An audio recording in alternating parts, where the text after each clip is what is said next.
Assalamualaikum warahmatullahi wabarakatuh. Alhamdulillah. Nahmaduhu wa nasta'inuhu wa nastaghfiruh. Wa na'udzu billahi min syururi anfusina wa sayyiati a'malina. May yahdihillahu fala mudhillalah wa may yudlil fala hadiyalah. Asyhadu an la ilaha illallah wahdahu la syarikalah wa asyhadu anna Muhammadan abduhu wa rasuluh. Ya ayyuhalladzina amanu ittaqullaha haqqa tuqatih wa la tamutunna illa wa antum muslimun. Amma ba'du.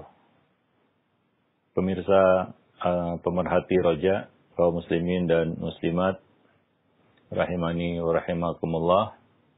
Alhamdulillah, segala puji hanyalah milik Allah, Rabb semesta alam. Selawat dan salam atas Nabi kita Muhammad sallallahu alaihi wasallam, atas keluarga beliau, sahabat-sahabat beliau, dan umat beliau sampai hari kemudian. Kaum muslimin dan muslimat yang dimuliakan Allah, pada kesempatan pagi ini, kita kembali melanjutkan pembahasan dari buku Mencetak Generasi Rabbani. Kita sampai pada bab anak dan pendidikan seksual. Kita sampai pada poin ketiga di dalam bab tersebut, yaitu memerintahkan ataupun membiasakan mereka agar selalu menjaga aurat. Ya, walaupun mungkin masih kecil. Agar mereka terbiasa. Ya. Bagi anak laki-laki, auratnya adalah dari pusar hingga lutut. Bagi anak perempuan, seluruh tubuhnya kecuali wajah dan telapak tangan. Ini harus mereka ketahui dari kecil, bahwa itu adalah aurat dan tidak boleh diperlihatkan. Di samping itu, ada aurat vital, atau dalam istilah fikih disebut al-aurat mughallazah, yang memang sama sekali tidak boleh terlihat. Ya, ada yang mungkin aurat tersingkap bisa kita tutup kembali. Seperti paha misalnya. Ya, kadang-kadang tersingkap kemudian ditutup kembali. Mungkin itu masih bisa ditolerir. Tapi aurat mughallazah, nah ini tidak boleh nampak sama sekali. Tidak boleh nampak sama sekali. Dan tentunya bagi anak perempuan aurat mughallazahnya tentunya lebih banyak lagi ya, lebih ketat lagi. Jadi ini adalah pembiasaan bagi mereka untuk menjaga aurat, melatih mereka sedini mungkin dengan pakaian yang menutup aurat. Ya, sehingga ada muncul rasa malu di sini ya, yang kita inginkan dari latihan ataupun kebiasaan menutup aurat dengan baik ini adalah memunculkan rasa malu. Sebagian anak dia akan malu ketika auratnya tersingkap. Ya, dia cepat menutupinya. Inilah yang kita kehendaki sebenarnya dari kebiasaan dan pembiasaan mereka untuk selalu menjaga aurat, yaitu menumbuhkan rasa malu. Karena ada hal-hal yang tidak boleh nampak dan terlihat pada diri kita tentunya. Dan salah satu akibat buruk dari pelanggaran dosa yang dilakukan oleh kedua bapak orang tua kita, yaitu Adam dan istrinya Hawa, adalah ketika melanggar perintah Allah Subhanahu wa taala, yaitu memakan buah dari pohon yang dilarang untuk didekati, adalah ya, tersingkapnya aurat keduanya. Ini adalah hukuman akibat dari dosa yang dilakukan atau kesalahan yang dilakukan, tersingkap aurat keduanya. Ya. Nah, jadi ini suatu hal yang artinya suatu yang harus dijaga dan ditutupi. Karena kita manusia dibekali dengan akal yang bisa membedakan baik dan buruk. Dan diberi satu kesadaran ataupun satu sifat, yaitu sifat malu. Al-haya. Nabi mengatakan al-haya'u khairun kulluhu. Haya itu, malu itu baik seluruhnya. Ya, baik seluruhnya. Dan Nabi mengatakan, jika kamu tidak punya malu, wa dalam tastahi fasna' ma syi'ta. Lakukan sesukamu. Artinya, orang yang tidak punya malu akan melakukan apapun yang dia inginkan. Karena tidak ada rasa malu, tidak ada batas baik atau buruk, halal atau haram, patut atau tidak, pantas atau tidak, itu tidak lagi menjadi pertimbangannya. Karena dia tidak punya rasa malu. Nah, ini yang kita ingin tumbuhkan pada anak, ya, rasa malu. Dan ini akan menjaga mereka dari, rasa malu itu akan menjaga mereka dari banyak keburukan-keburukan. Ya. Walaupun mungkin mereka belum tahu hukumnya, tapi mereka malu melakukannya. Karena mereka punya rasa malu. Nah, demikian. Jadi, hal ini harus dilakukan ataupun dilatihkan kepada mereka secara bertahap. Ya, sehingga mereka punya kesadaran dan kecenderungan untuk selalu menjaga aurat. Ya, selalu menjaga aurat. Allah mengatakan di dalam surat An-Nur ayat 31, "Wala yubdina zinatahunna illa ma dhahara minha." Janganlah, ini khusus untuk anak perempuan ya, karena aurat wanita itu adalah sesuatu yang lebih kita katakan lebih sakral ya, lebih patut untuk lebih ditekankan ya, untuk diperhatikan. Karena wanita adalah fitnah ya. Ketika dia keluar nutup aurat saja, itu istasrafaha syaitan. Syaitan akan mengintainya. Jadikannya alat untuk merusak anak Adam. Itu menutup aurat dia, apalagi dia keluar tidak menutup aurat. Ya. Nah, pasti ya syaitan akan mengintainya. Maka janganlah mereka anak-anak perempuan ini menampakkan perhiasannya. Illa ma dhahara minha, kecuali yang biasa nampak darinya, yaitu wajah dan telapak tangannya.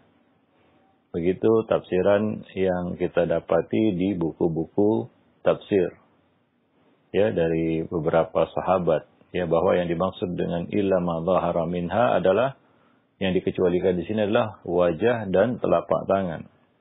Ya, wal yadribna bi khumurihinna ala juyubihinna. Dan janganlah mereka, dan dalam mereka menutupkan kain kerudung ke dadanya. Dan janganlah mereka menampakkan perhiasannya, yaitu auratnya, kecuali kepada orang-orang yang boleh. Pertama adalah suami, ya. Li bu'ulatihinna. Ya, hanya suami yang boleh melihat aurat, ya, seorang istrinya. Ya, seorang wanita hanya boleh dilihat auratnya oleh suaminya, sampai aurat mughalladzah. Ya, adapun yang lainnya tidak boleh sampai kepada aurat mughalladzah. Ya, nah demikian. Jadi Allah Subhanahu wa taala menambahkan di sini ya, bagi wanita aurat mughalladzahnya itu ya adalah pada bagian dadanya juga, bukan hanya aurat vital yang kita kenal ya. Tapi juga bagian dada. Maka Allah mengatakan, dan dalam mereka menutupkan kain kerudung ke dadanya. Itu satu bagian yang ya tidak boleh terekspos, nampak, tersingkap. Jadi harus ketat menutupnya. Ya, dan ini adalah sesuatu yang harus diketahui oleh seorang anak perempuan. Ya. Bahwa dia tidak boleh berlonggar-longgar dalam menutup auratnya antara dada dan ya aurat vitalnya. Itu adalah perkara yang ya tidak boleh terlihat sama sekali. Ya, kita tahu bahwa ketika proses nazar ada beberapa bagian tubuh aurat itu boleh disingkap, ya. Seperti lengan, betis, ya.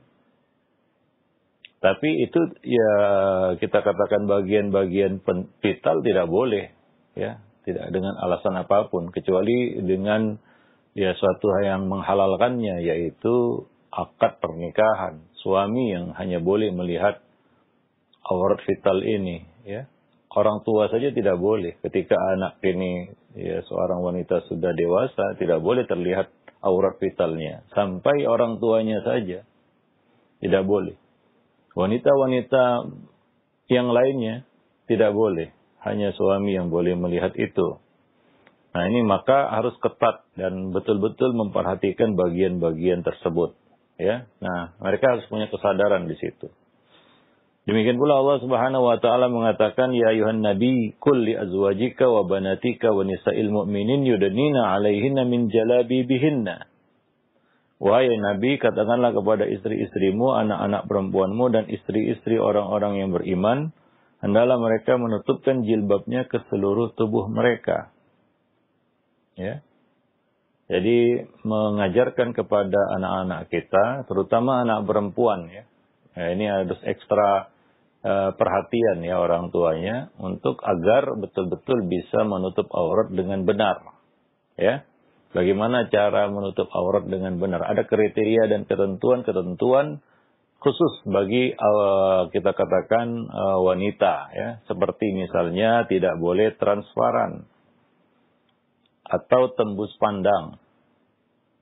Ya, harus lebar, tidak boleh sempit hingga membentuk tubuh. Kemudian menutup seluruh aurat dengan baik. Ya. Artinya tidak dihindarkan sebisa mungkin untuk bisa tersingkap. Ya. Nah, demikian. Dan pakaian itu bukanlah perhiasan dan bukan juga pakaian syuhra untuk menarik perhatian orang kepada dirinya. Ya, nah ini ketentuan-ketentuan yang ya mesti diperhatikan ya bagi khususnya anak perempuan, bagi yang punya anak perempuan ya. Ya, ada ketentuan-ketentuan khusus bagi anak perempuan. Demikian pula menghindari pakaian-pakaian yang trendy yang sebenarnya tujuannya bukan untuk menutup aurat tapi untuk lebih kepada penampilan ya atau gaya. Seperti jilbab-jilbab gaul ya, yang sebenarnya belum memenuhi kriteria menutup aurat. Memang ditutup atas, di bawah dibuka. Ditutup di atas, di bawah ketat. Bahkan menampakkan lekuk tubuhnya. Nah, ini kan tidak benar ya. Jilbab-jilbab seperti ini ya. Mungkin sebagian orang berasa sudah syukur dia mau menutup kepalanya ya. Ya kita katakan ini ya suatu hal yang kita katakan kurang memahami ya. Apa fungsi menutup aurat? Yaitu untuk ya menjaga pandangan mata. Ya, supaya orang-orang yang ada di dalam hatinya penyakit ya tidak ya muncul penyakitnya sehingga muncullah ya keinginan-keinginan, pikiran-pikiran kotor, keinginan-keinginan negatif. Itu akan bisa menimbulkan fitnah. Ya. Jadi menutup kepala, tapi kita mengekspos bagian tubuh lainnya dengan sangat-sangat ya kita katakan mencolok, itu justru fitnahnya lebih besar lagi. Ya. Dia menampakkan lekuk tubuhnya mulai dari dadanya sampai ke bawah. Lalu dia nutup kepalanya. Ya. Nah, iya kita katakan ya itu suatu hal yang ya ini perlu diluruskan ya dari kaum muslimin hari ini, khususnya para muslimat, mengenai bahwa jilbab gaul itu belum memenuhi kriteria menutup aurat. Ya, jadi harus dipahami dengan benar jilbab itu bagaimana. Ya, sehingga ya kita katakan fungsi dari menutup aurat itu memang betul-betul tercapai ya. Nah, demikian. Ya, coba bayangkan orang-orang yang pakai jilbab gaul itu ya, dia menampakkan, mengekspos bagian tubuh dia yang lain secara vulgar, nampak jelas. Ya, dan itu tentunya ya tidak patut bagi seorang muslimah ya. Namun begitulah ya. Kalaulah berpakaian itu tujuannya untuk modis ya, bukan untuk menaati perintah Allah Subhanahu wa taala. Ya, maka ya macam-macam yang muncul. Nah, ini tentunya perlu diperbaiki ya, dan memakai ya pakaian yang syar'i itu adalah sesuatu yang ya kita katakan ibadah. Artinya ya ini sesuatu yang diperintahkan Allah Subhanahu wa taala ya. Nah, demikian. Ya, berpahala kita melakukan itu. Ketika seorang wanita menjaga penampilannya di luar rumah, dia berpahala. Sebaliknya, kalau dia tidak memperhatikan itu, dia menuai dosa. Ya, dari keluarnya dia ke luar itu. Dia terus dicatat dosa. Ya, maka dari itu ini tentunya kebiasaan yang harus dilatih dari kecil, ya, menutup aurat dengan baik dan benar, sehingga ya tidak perlu disuruh lagi. Ya, saya tekankan di sini anak perempuan ya, karena kalau untuk anak laki-laki mungkin lebih mudah ya dalam hal berpakaian, karena ya mungkin kita katakan banyak pakaian-pakaian yang bisa dipakai mereka secara instan, ya beli langsung pakai gitu. Tapi kalau wanita hari ini mungkin dia perlu perhatikan bagaimana, karena banyak di luar sana yang dijual dengan ya model-model yang sebenarnya tidak syar'i, yang harus dimodif lagi atau diperbaiki lagi ya, karena produsen atau garmin ataupun pabrik-pabrik yang membuat pakaian itu mungkin nggak tahu pakaian syar'i itu bagaimana, kecuali kita nempah sendiri ya. Nah, jadi mungkin agak ribet. Tapi kalau pria tinggal datang ke toko baju, ya beli baju, dia bisa pakai langsung. Ya, wallahu a'lam bishawab. Tapi kalau wanita, anak perempuan, kadang-kadang perlu diperbaiki sana sini, dimodif lah istilahnya, supaya memenuhi kriteria syar'i. Mungkin ada hiasan-hiasan yang memancing perhatian orang di situ ya. Karena kadang-kadang orang buat pakaian itu kan tujuannya modis, bukan untuk menutup aurat. Nah, itu perlu dimodif lagi, ya dihilangkan dan sebagainya, kan begitu. Ada yang mungkin lengannya terlalu besar sehingga kalau dia naikkan sedikit tangannya langsung kena kelihatan. Nah, itu harus mungkin diubah lagi, kan begitu ya. Nah, jadi ya banyak hal-hal yang perlu dia perhatikan di situ. Tapi anak laki-laki kan ya mungkin lebih simpel ya, lebih mudah. Nah, demikian ya, wallahu a'lam bishawab. Baik. Jadi masalah berpakaian ini adalah masalah yang penting ya di dalam kita katakan tarbiyah jinsiyah. Ya, supaya dia bisa menjaga diri dari kecil. Ya, itu juga menjaga orang lain sebenarnya. Karena banyak hal-hal yang berkaitan dengan penyimpangan seksual itu terjadi dua arah. Ada orang yang merespon kita dari penampilan kita, ya, sehingga memancing orang untuk mendekati, untuk melakukan hal-hal yang ya tidak baik ya. Nah, demikian. Memancing orang ya. Nah, demikian. Maka memang perlu cara berpakaian yang baik sesuai dengan tuntunan syariat ya. Nah, demikian. Wallahu a'lam bishawab.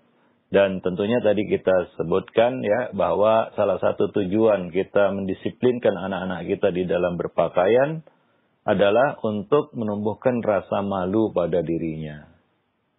Ini salah satu hikmah dan tujuan kita menutup aurat adalah supaya tetap terjaga rasa malu. Coba lihat orang-orang yang menampakkan auratnya keluar rumah. Ya memang sudah tercerabut ya, sudah tercabut rasa malunya. Dia tidak dikatakan wah dia tidak punya malu, kan begitu ya. Nah, demikian.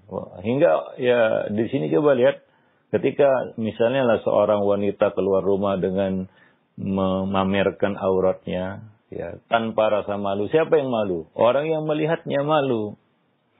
Ya, nah demikian. Dan akan menilainya sebagai orang yang tak punya malu, kan begitu. Nah, maka ini yang kita inginkan dari latihan ya menutup aurat dengan benar dari kecil ini ya. Wallahu a'lam bishawab. Baik. Kemudian yang keempat adalah memisahkan tempat tidur mereka. Ya, ketika berumur 10 tahun. Yaitu ketika anak sudah mulai menginjak masa puber. Pisahkan tempat tidur anak-anak. Ya.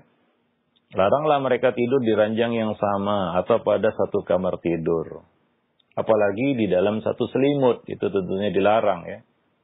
Karena ini bisa mengakibatkan naluri seksual anak tumbuh dengan liar, cepat dan liar, hingga timbul berbagai indikasi penyimpangan seksual.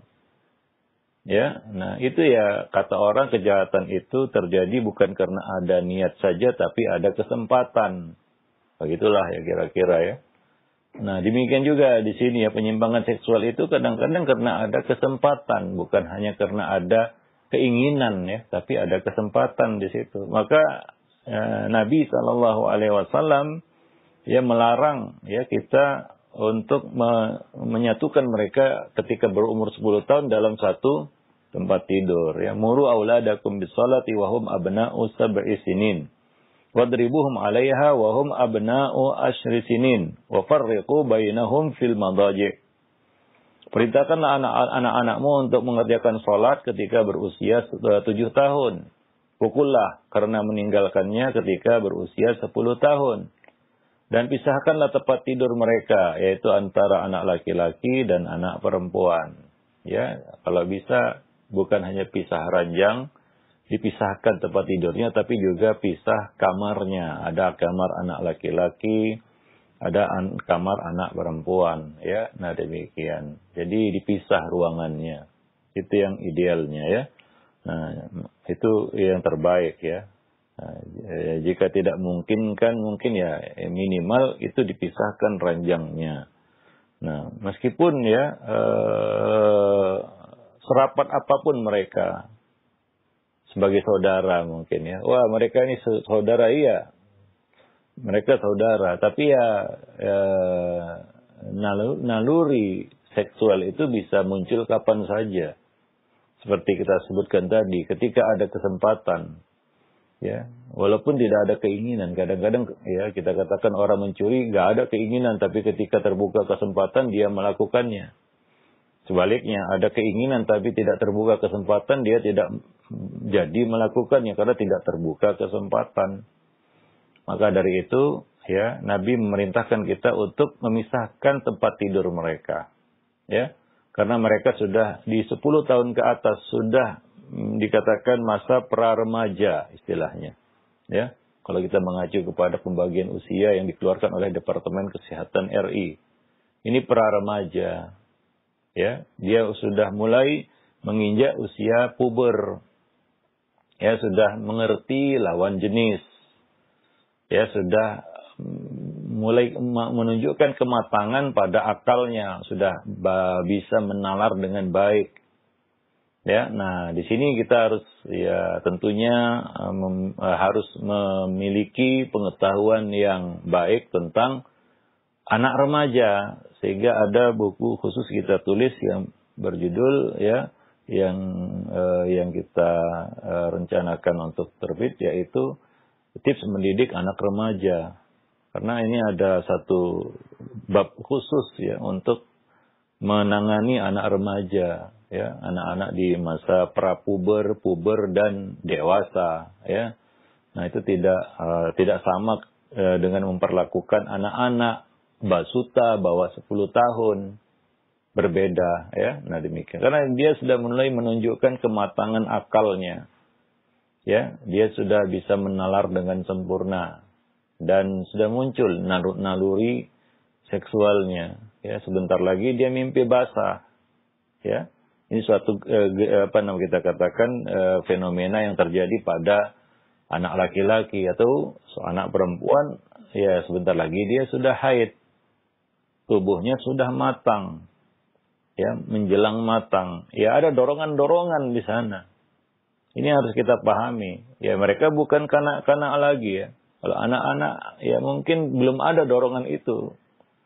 Jadi Nabi membagi anak-anak itu ya dengan klasifikasi usia, umur. Ya, 10 tahun ke atas, 10 tahun ke bawah. Ya. Nah, dan ini ya tentunya kita dapati ya, anak di 10 tahun ke bawah ya tidak ada yang baligh, tapi 10 tahun ke atas ini menjelang baligh ya, bisa jadi 11 tahun sudah baligh, 12 tahun baligh ya. Nah, demikian.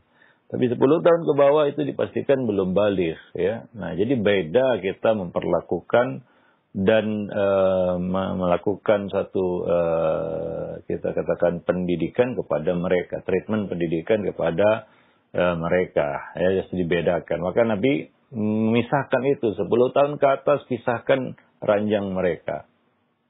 Kalau bisa pisahkan ruangan mereka, ya, sehingga mereka punya kita katakan privasi sendiri, ruangan tersendiri. Misalnya untuk, ya, kita katakan untuk ganti baju misalnya, ya, tidak mungkin lagi di situ bercampur anak laki-laki dan anak perempuan, ya, harus dipisahkan, ya, karena ada aurat-aurat yang sudah mulai nampak, kan begitu, ya.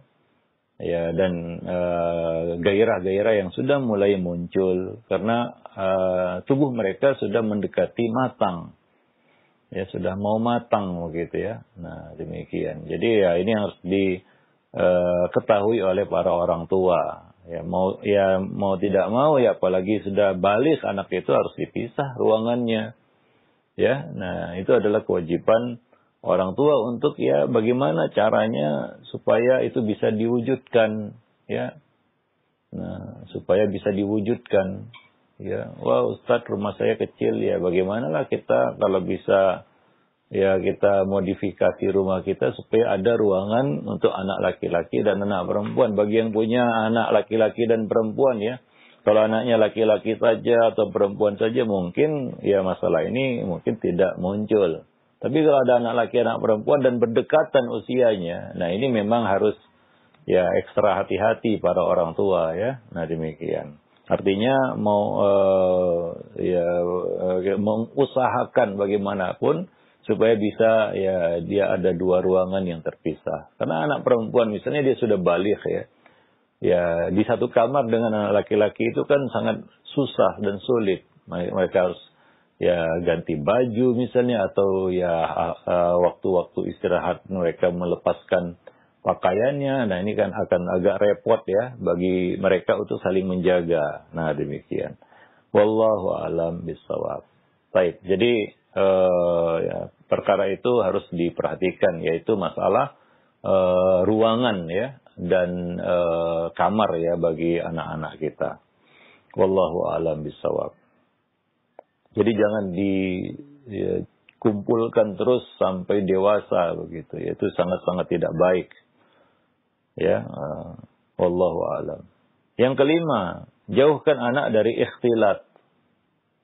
Ya, ikhtilat, yaitu percampur bauran laki-laki dan perempuan.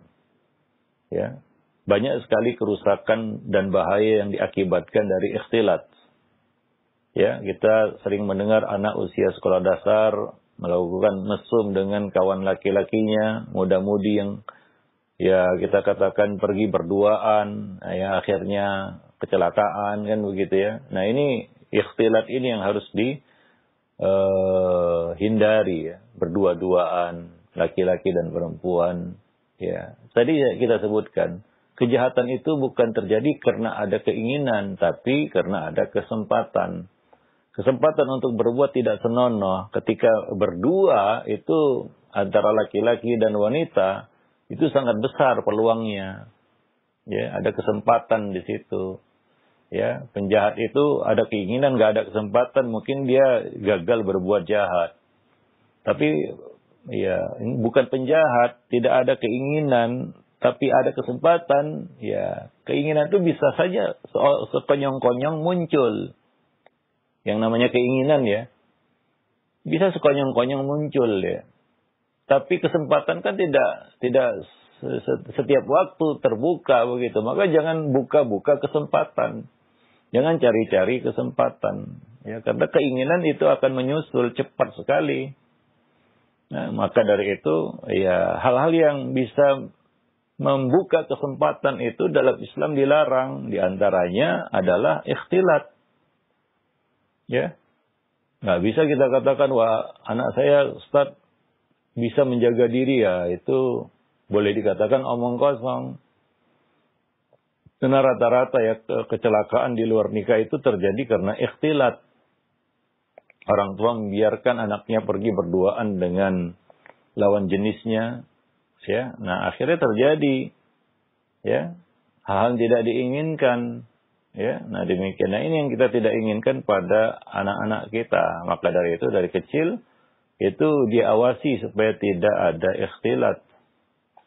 Ya, tidak terjadi ikhtilat antara laki-laki dan perempuan dan juga khalwat di sini ya. Ya, ikhtilat dan khalwat.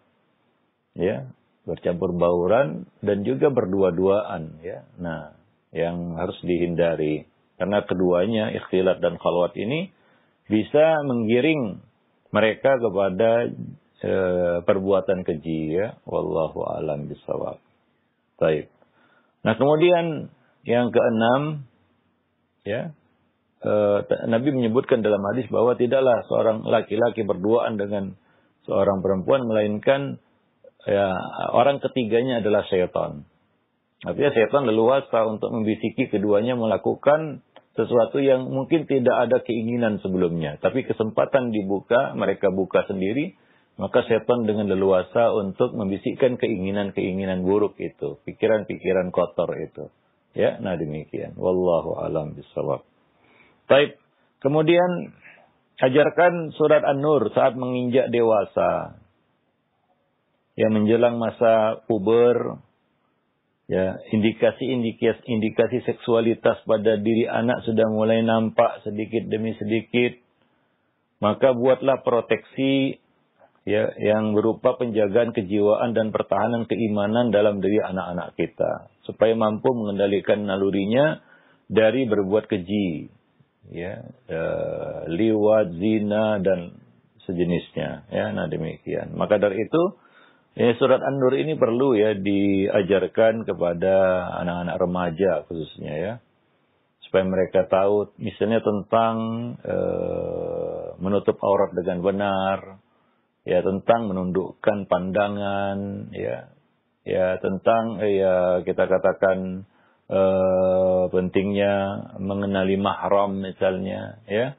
Nah, itu kan semua dijelaskan di dalam surat An-Nur, ya. Nah, jadi supaya mereka mengerti, karena sebagian anak-anak itu dia nggak ngerti mahram, ya mungkin dari kecil sudah terbiasa bertemu, ya. Waktu kecil, ketika sudah masuk usia puber, remaja, baligh, mereka anggap itu biasa bertemu dengan orang-orang yang sebenarnya mahramnya. Misalnya saudara sepupu ya. Itu mungkin dianggap biasa karena sudah akrab dan lain sebagainya. Nah, padahal itu kan bukan mahramnya. Jadi tidak boleh menampakkan kita katakan auratnya ataupun ya berdua dengan yang bukan mahramnya ini ya. Nah, tapi coba lihat ya banyak keluarga-keluarga muslim membiarkan anaknya ya karena alasan sepupu itu saudara katanya saudara ya saudara sepupu padahal itu bukan mahram. Jadi ini istilah-istilah yang beredar di tengah-tengah masyarakat kadang-kadang membuat keliru. Wah itu kan saudaranya padahal itu kan bukan mahram. Jadi yang perlu dia kenal adalah hakikat mahram itu. Bukan sebutan-sebutan yang kadang-kadang mengelirukan. Wah itu masih saudaranya. Itu masih familinya, masih keluarga. Gak jadi masalah. Mereka jalan berdua-duaan. Bersalaman. Ya. Dan ya kita katakan bahkan kadang-kadang berkhalwat satu ruangan. Karena itu saudaranya. Ya ini kan ya perlu diperjelas istilah itu. Ya, nah kalau dengan mempelajari mahram mereka tahu wah itu bukan mahramnya, itu tidak masuk dalam deretan mahram. Artinya dia harus menjaga diri, ya, tidak boleh bersentuhan, bersalaman. Ya. Apalagi ini menjelang Lebaran itu, kadang-kadang kumpul keluarga nggak kenal mahram ya, ya kita katakan melanggar ya aturan-aturan agama. Ya, pergi berduaan dengan saudaranya, siapa sepupunya, ya itu kan bukan mahramnya. Bersalam-salaman, ya bahkan ada yang cipika-cipiki lagi. Siapa dia saudaranya, ya bukan mahramnya. Maka perlu dia mengenal hakikat mahram. Ya, dan itu semua ada di dalam surat An-Nur. Ya, maka ajarkan surat An-Nur ini saat dia menginjak dewasa.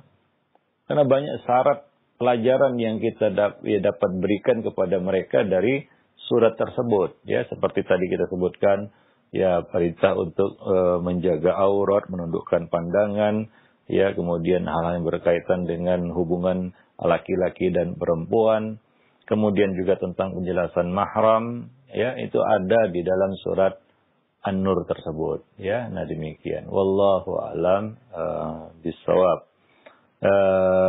Demikian juga ya hal-hal yang berkaitan dengan ya sarana-sarana yang bisa mendorongnya kepada keburukan, ini ya harus dijaga, ya. Nah, yaitu misalnya tontonan, ya, kemudian juga bacaan, ya. Ya, apalagi yang kita katakan punya kebiasaan untuk berselancar di dunia maya, ya. Ini yang menjadi masalah besar sebenarnya. Berselancar di dunia maya itu yang kadang-kadang orang tua tidak mampu untuk memproteksi, ya, apa-apa saja yang diselancari oleh anak-anaknya, terutama anak-anak remaja. Rasa ingin tahunya besar, ya, rasa penasarannya besar. Dia masih masa pertumbuhan mencari jati diri, dan itu kadang-kadang yang membuat ya dia seruduk sana seruduk sini, ya. Nah itu yang perlu kita perhatikan, ya. Nah demikian. Nah berikutnya nanti akan kita bahas secara khusus di sini mengenai hakikat mahram, ya. Mengenali mahram. Ini suatu hal yang perlu, ya, bagi anak-anak kita. Apalagi dia sudah remaja, dia harus tahu itu. Mungkin waktu kanak-kanak dia belum kenal, ya, belum mengerti mahram, ya. Tapi ada masa usia tertentu dia harus kenal mahramnya. Dan ini yang menjadi suatu PR, ya, juga bagi para orang tua untuk memperkenalkan mahramnya. Ya, nah demikian. Sehingga yang namanya menjalin silaturahim itu tidak jadi salah kaprah begitu, ya. Karena kadang-kadang orang tua keinginannya agar anaknya suka menjalin tali silaturahim. Tapi ketika dia tidak tahu batasan mahram, ya, sebutan saudara, karib kerabat, famili ini kadang-kadang mengelirukan, ya. Ya, hingga ya misalnya antara ipar, ya, kita katakan di masyarakat kita, ya, saudara ipar itu sudah macam dekat sekali macam saudara. Padahal Nabi mengatakan alhamul maut, ya, saudara ipar itu maut. Artinya itu bukan mahram, dan bahayanya juga besar. Jika kita berlonggar-longgar atau kita katakan bermudah-mudah di dalam hal tersebut, maka Nabi mengatakan mengidentikan itu dengan maut, ya. Nah, ya, masalahnya adalah tradisi budaya yang ada di beberapa masyarakat tertentu yang menganggap itu semua adalah sesuatu yang bukan tabu, bahkan menjadi celah kalau itu tidak dekat, ya, dengan saudara sepupunya misalnya atau dengan saudara iparnya dan sejenisnya. Wah, dianggap sombong, kan begitu, ya, dianggap angkuh. Nah, ini yang menjadi satu masalah di tengah-tengah keluarga besar misalnya, ya. Nah, demikian. Jadi ya anak itu harus tahu dia sehingga keinginan orang tua untuk melatih anak menyambung silaturahim, ya, tidak kebablasan atau tidak salah arah, ya. Nah, demikian. Wallahu a'lam bishawab. Baik, para pemerhati roja yang dimuliakan Allah, kaum muslimin dan muslimat, yang mudah-mudahan bermanfaat, ya, dan pada kesempatan mendatang insyaallah kita akan lanjutkan pembahasan ini. Subhanakallah bihamdik asyhadu an la ilaha illa anta astaghfiruka wa atubu ilaik. Nah, ya baik, syukran jazakallahu khair. Barakallahu fiik pada Ustaz yang sudah menjelaskan pembahasan yang sangat menarik sekali di kesempatan pagi hari ini. Mudah-mudahan ini menambah ilmu bagi kita, wawasan kita, sehingga kita bisa mengetahui bagaimana batasan-batasan aurat dan juga pendidikan aurat terhadap anak-anak kita. Baik, untuk selanjutnya kami buka sesi interaktif, sesi soal jawab bagi para pemirsa ataupun pendengar yang ingin bertanya, silakan.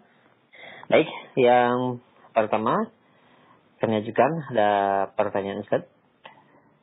Tidak disebutkan nama dan tempatnya. Assalamualaikum warahmatullahi wabarakatuh. Ya Ustaz, apakah jika anak kami perempuan semua pada umur 10 tahun tersebut baiknya kamarnya dipisah atau bagaimana Ustaz? Ya, baiknya dipisah ya. Ya, tentunya pembiasaan ya. Ya, mungkin ada anak yang takut tidur sendiri kan begitu ya. Nah, maka harus dibiasakan dan dilatih gitu. Karena kadang-kadang kalau dadakan nggak bisa. Tapi kalau pelan-pelan itu ya, mulai ya kita katakan bahkan menjelang 10 tahun itu sudah dilatih. Sehingga pada saat dia menginjak usia yang harus dipisah, mudah. Tapi kalau ada sesuatu yang dadakan itu susah ya. Tapi kalau ada muqaddimah, kita akan lebih mudah untuk sampai ke tujuan. Kalau ada muqaddimahnya. Tapi kalau dadakan, kadang-kadang anak itu menolak kan begitu ya. Dia nggak mau pisah karena sudah terbiasa satu kamar dengan saudaranya. Ini masalahnya. Nah, maka perlu dirancang ya. Maka seorang muslim buat rumah yang memang sudah disiapkan ya. Ruangan-ruangannya, bagaimana pemisahannya dan lain sebagainya. Ya, supaya ketika anak-anak ini harus dipisah, ya sudah ada ruangannya, kan begitu ya. Sudah disiapkan, ya sudah disediakan ya oleh ya orang tua. Nah, demikian. Baiknya seperti itu ya. Nah, minimal ya dia 10 tahun itu harus dipisah ranjang ya. Nah, berjauhan ranjangnya, ranjang antara satu dengan yang lainnya. Ya, tapi yang paling ideal adalah memisahkan kamar ini, anak laki-laki dan kamar anak perempuan. Nah, demikian. Wallahu a'lam bishawab. Nah. Ya. Iya, baik. Terima kasih banyak. Syukran jazakallahu khair atas jawaban Ustaz. Demikian untuk yang bertanya. Dan selanjutnya yang kedua ada pertanyaan dari Ummu Abdurrahman. Ya Ustaz, Ana mempunyai ipar berumur 14 tahun, perempuan. Ketika berkunjung ke rumah Ana dan menginap, dia tidur satu kamar dengan Ana dan suami Ana, tetapi dia di bawah. Apakah boleh seperti itu Ustaz? Jazakallahu khair. Ya, itu tidak boleh ya, satu kamar ya. Karena ini sudah 14 tahun itu sudah balik ya.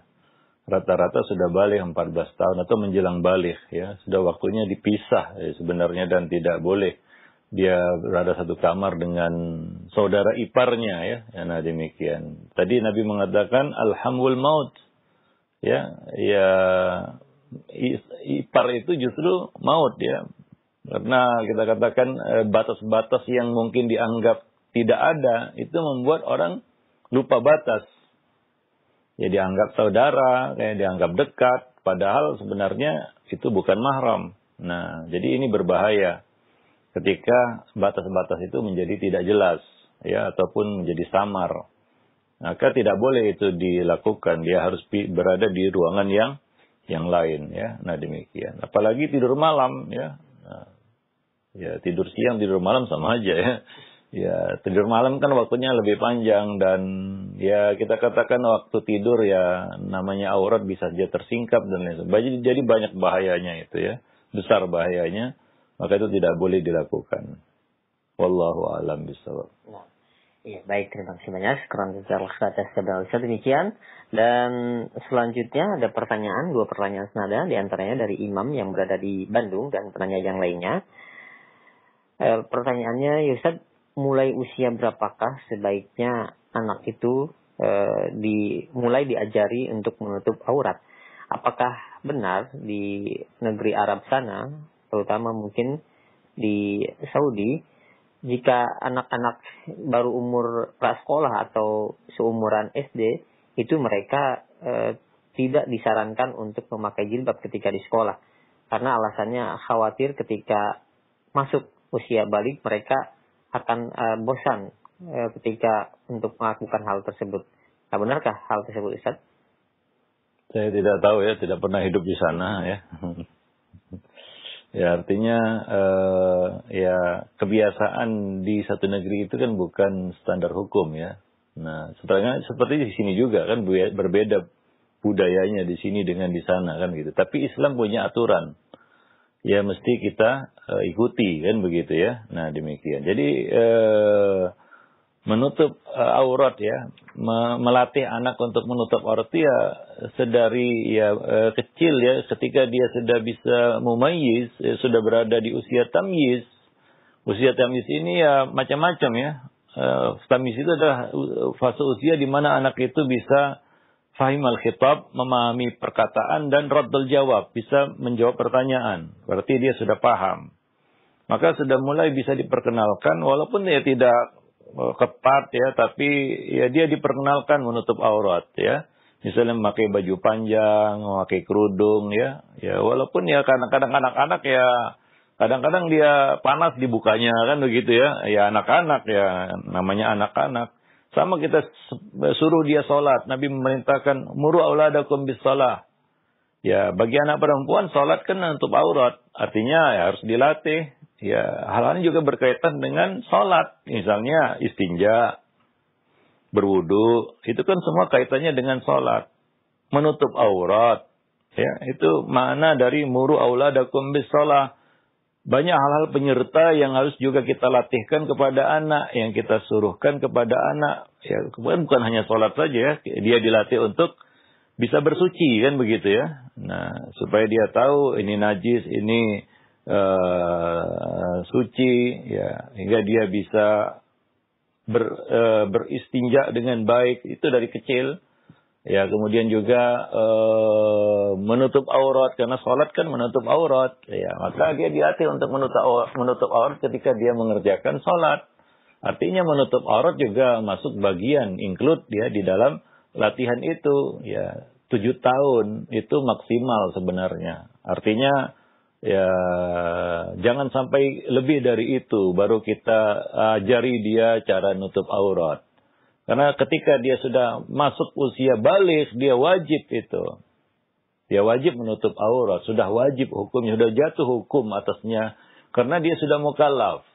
Ya, dia sudah mukallaf. Maka latihan itu perlu dilakukan sedini mungkin. Itu konsep syariat. Maka Nabi menyuruh kita untuk memerintahkan kita untuk menyuruh anak itu sholat di usia 7 tahun. Walaupun dia belum wajib sholat. Dan sholatnya masih bolong-bolong juga mungkin ya. Atau juga masih tidak tepat waktu. Tapi tidak jadi masalah. Yang penting dia mengenal sholat. Demikian juga nutup aurat yang merupakan bagian yang nggak bisa dipisahkan dari sholat. Ya, sholat kan harus nutup aurat. Ya, anak laki-laki maupun anak perempuan. Ya, maka dilatih dia nutup aurat juga. Ya, nah demikian. Ya, supaya ya dia terbiasa. Karena anak itu akan tumbuh dari apa yang dibiasakan oleh pendidiknya, ya. Walaupun ya saya katakan tadi anak sholat kadang-kadang sholat subuh jam 7 kan begitu ya. Nah ya ini udah jam 9 pagi ini ya. Sholat subuh ya, sholat subuh dia ada sholat subuh ya, dia lupa mungkin ya, namanya anak-anak. Atau dia sholat asar menjelang maghrib, sholat maghrib waktu isya ya. Jadi anak-anak ya, namanya anak-anak. Yang penting dia tahu ada sholat maghrib gitulah. Ya itu yang penting ya. Nah, walaupun ya perlu dibiasakan terus sehingga dia disiplin waktu. Anak itu kita ajari sholat salah satunya adalah agar melatih dia untuk disiplin juga, mengenal waktu. Karena sholat itu ada waktu-waktunya. Inna sholata kanat alal mu'minina kitaban mauquta. Jadi banyak sekali ya kita katakan pendidikan yang kita dapat dari latihan sholat ini. Disiplin waktu, menjaga kebersihan, ya adab istinja, ya adab menutup aurat juga. Nah demikian ya, wallahu alam bisawab. Jadi itu sudah include sebenarnya perintah Nabi untuk menyuruh sholat ya, karena di dalam sholat ada taharah, ada sitrul aurah kan begitu ya, macam-macam di situ. Jadi itu suatu hal yang luar biasa perintah Nabi itu. Jadi ya jangan jangan sampai lebih 7 tahun baru diperkenalkan cara nutup aurat dengan benar. Itu nanti terlambat ya. Sudah 8 tahun baru mulai dipaksakan. Wah ini. Nanti ketika dia ternyata balik di usia 11 tahun. Nah itu akan kerepotan ya. Karena itu bagi dia untuk bisa melaksanakan itu. Kenapa? Karena terlalu mendadak ya, sifatnya. Nah, dia belum terbiasa itu. Nah, demikian. Maka dalam hal ini makin cepat makin baik sebenarnya. Makin cepat makin baik. Ya, kalau bisa di awal usia tamyiz dia sudah mengenal sholat ya, disiplin waktu, menutup aurat, itu kan lebih mudah baginya untuk, karena latihannya lebih panjang lagi ya. Ketika dia sudah masuk usia remaja ataupun sudah balik, ya sudah mukallaf, dia akan terasa mudah melakukan itu tanpa disuruh lagi, tanpa dilatih-latih lagi ya. Nah demikian, wallahu a'lam bishawab. Walaupun ya kalau anak-anak kan kadang-kadang ya susah untuk kita ketatin ya. Artinya gimana? Anak-anak pakai jilbab, ya di sekolah pakai jilbab, di rumah dilepasnya. Yang penting dia kenal ada jilbab menutup aurat itu begitu ya. Nah demikian. Dan ini kan tadi kita sebutkan ya, bahwa ya melatih anak menutup aurat itu salah satunya adalah untuk menumbuhkan rasa malu. Nah, itu yang kita inginkan. Anak itu memiliki sifat malu. Ya, malu nampak auratnya itu dari kecil. Ini kebiasaan yang nggak bisa muncul begitu saja itu. Rasa malu itu, sifat malu itu, ya kalau kita lihat orang-orang yang sudah dewasa nggak punya rasa malu, memang dari kecil dia tidak dilatih untuk itu. Sehingga sampai besar juga dia nggak punya sifat malu. Atau malunya tipis, ada juga kan begitu ya. Nah, dan ya tentunya nggak bisa sekonyong-konyong ataupun tiba-tiba orang itu dapat sifat malu ya enggak. Ya, nah demikian. Wallahu a'lam bishawab. Iya, baik, sekarang atas jawaban Ustaz demikian. Untuk yang bertanya, masih ada beberapa pertanyaan. Kami akan kembali dari hamba Allah yang berada di Palopo. Assalamualaikum ya Ustaz, saya bercerai dengan suami dan qadarullah anak-anak saya ikut suami sejak dari kecil dan hingga sekarang sudah dewasa, dan qadarullah mereka jauh dengan saya karena beberapa hal. Saya hanya bisa berkomunikasi melalui HP dan beritahukan karena anak saya perempuan agar menutup auratnya, tapi ternyata mereka tidak mau menuruti. Bagaimanakah nanti tanggung jawab saya di akhirat? Apakah tetap akan Allah minta pertanggungjawaban walaupun saya sudah bercerai dengan suami? Ya, tidak detail ya pertanyaan, cerainya kapan ya, di usia berapa anak itu, harus memilih antara ikut ayah dan ibu ya, karena pendidikan kan dari kecil, kewajiban orang tua kan begitu ya. Ya tentunya semua berkaitan dengan ikhtiar yang dilakukan. Apakah orang tua di sini ayah maupun ibu? Ya karena tidak ada mantan ayah, mantan ibu, mantan suami, mantan istri ada kan begitu ya. Nah mantan ayah, mantan ibu nggak ada. Ya maka sebenarnya tidak putus kewajiban. Ya cuma ketika dia harus memilih ikut ayah atau ibu, tentunya kewajiban berpindah kepada salah satu dari keduanya kan begitu ya.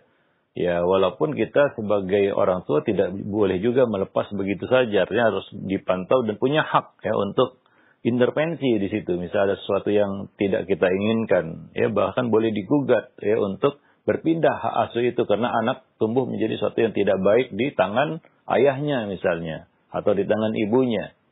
Ya, wallahu alam bishawab. Jadi ya semua bergantung kepada kesungguhan kita melakukan apa yang Allah perintahkan. Sudahkah kita memberikan pendidikan? Kalau sudah, maksimal hidayah bukan di tangan kita juga ya. Ya Nabi Nuh saja tidak bisa memberikan hidayah kepada putranya. Tapi Nabi Nuh telah melaksanakan apa yang diperintahkan Allah ya, tidak melalaikan dan mengabaikannya. Ya, nah urusan hidayah ya itu bukan urusan kita lagi, bukan di tangan kita. Tapi Allah akan menilai sejauh mana ikhtiar yang sudah kita lakukan. Dan itu usaha tidak akan mengkhianati hasil, begitulah istilahnya. Hasil tidak akan mengkhianati usaha juga. Artinya apa? Kalau memang tidak ada ikhtiar kita, tidak ada pendidikan yang kita berikan, lalu kita katakan hidayah di tangan Allah, ya tidak benar juga kan begitu ya. Kita katakan hidayah di tangan Allah, tapi kita tidak melakukan ikhtiar mendidik, ya salah. Tapi kalau kita sudah maksimal, ya sebatas kemampuan yang kita miliki, tapi ya ujung-ujungnya memang hidayah bukan di tangan kita, itu baru boleh dikatakan saya sudah berikhtiar tapi hidayah bukan di tangan saya. Nah demikian. Wallahu a'lam bishawab ya. Jadi ini pertanyaan kurang detail sebenarnya, sejak kapan itu anak harus memilih antara ayah dan ibu kan begitu ya. Nah jadi kalau misalnya keduanya bersama, ya mendidik anak itu sampai kepada batas usia tertentu pada anak itu ya. Misalnya sudah mukallaf anak itu baru bercerai, ya. Contohnya ini ya. Artinya pendidikan kan sudah diberikan dari usia 0 sampai mungkin dia balik. Dalam hal ini mungkin 12 tahun, 13 tahun kan begitu ya. Artinya sudah 13 tahun dia bersama kita. Ya, maka ketika kita pisah dari suami misalnya dan dia harus ikut salah satu, ya maka tidak ada alasan bahwa saya itu kan urusan ayahnya, enggak bisa. Kenapa? Karena mereka berdua ya dulu menjadi ayah dan ibu bagi keduanya dalam usia yang panjang kan begitu ya, dari 0 sampai mungkin 12 tahun. Ya, maka kembali lagi semuanya. Seberapa besar ikhtiar yang sudah kita lakukan ya, ketika anak itu bersama kita. Bagi seorang ibu tentunya pada masa-masa ya menyusui sampai mungkin anak itu mumayyiz masih di tangan ibu ya kayaknya ya. Karena dia masih perlu ibunya. Nah, demikian ya. Nah, jadi situ perlu ya kita lakukan ya pendidikan kepada anak-anak kita itu ya. Nah, demikian. Wallahu a'lam bishawab ya. Nah, mungkin itu yang dapat saya jawab dari pertanyaan tersebut. Nah, demikian. Ya, walaupun ya ketika suami istri sudah berpisah ya dan anak ikut salah satu dari kedua belah pihak ya, kita sebagai ayah maupun ibu tidak boleh melepaskan begitu saja karena itu tetap darah daging kita ya. Nah, kita harus memantau, kita harus mencari tahu dan kita harus